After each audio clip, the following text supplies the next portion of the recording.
ഇറച്ചി എന്ന് പറയുന്ന സാധനം കഴുകിയിട്ടാണ് പാകം ചെയ്യേണ്ടത് എന്ന് ശരീഅത്തുൽ ഇസ്ലാം എവിടെയും പറഞ്ഞിട്ടില്ല. ഞങ്ങളൊക്കെ അത്യാവശ്യം മദ്രസ പോയതല്ലേ, ഏതെങ്കിലും ബുക്കിലുണ്ടെങ്കിൽ കൊണ്ട് ഇന്ന് വയൽ അവസാനം. ഇസ്ലാമിക ശരീഅത്ത് അങ്ങനെ ഒരു കാര്യം പറഞ്ഞിട്ടില്ല. ഇറച്ചി കഴുകാന്ന് നിന്നാല് ആദ്യം ഒന്ന് കഴുകി മുറിച്ചാൽ പിന്നെയും ചോര ഉണ്ടാവില്ല, അപ്പൊ പിന്നെയും കഴുകണ്ടേ? ആ ചോര അതിന്റെ ഉള്ളിലുള്ള തന്നെയല്ലേ.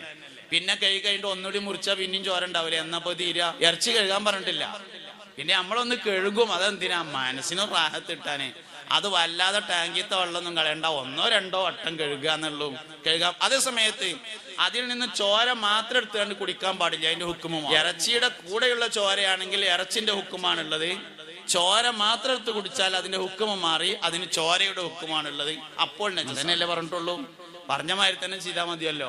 അപ്പൊ നളാഫത്ത് വൃത്തി എന്ന് പറഞ്ഞാൽ രാവിലെ ഇറച്ചിന് കൊടുത്തിട്ട് വൈകുന്നേരം വരെ കെഗ്ഗന്നൊന്നും അല്ല ഈ പറഞ്ഞ, അതിന്റെ പേര് വസ്വാസാണ്. ശരീഅത്തുൽ ഇസ്ലാം പറഞ്ഞിട്ടുള്ളത് തുഹറിന് ഉറപ്പ് വേണമെന്നല്ല, നജസിന് ഉറപ്പ് വേണമെന്നാണ്. ഈ സാധനം നജസാണെന്ന് ഉറപ്പാണെങ്കിൽ കഴുകേണ്ടി വരും. നജസാണെന്ന് ഉറപ്പില്ലാത്ത കാലത്തോളം ഈ സാധനം ഉറപ്പ് എന്ന് പറഞ്ഞാൽ 100%, സംശയം എന്ന് പറഞ്ഞാൽ 99%. ഈ സാധനം നജസാണെന്ന് 99% തോന്നിയാലും കഴുകണ്ട. 100% മനസ്സിലായിട്ടുണ്ട് നജസായിട്ടുണ്ട് എന്ന്, എന്നാൽ കഴുകണം. 100% ആവാത്ത കാലത്തോളം ഈ സാധനം ശുദ്ധിയുള്ളതാണ്.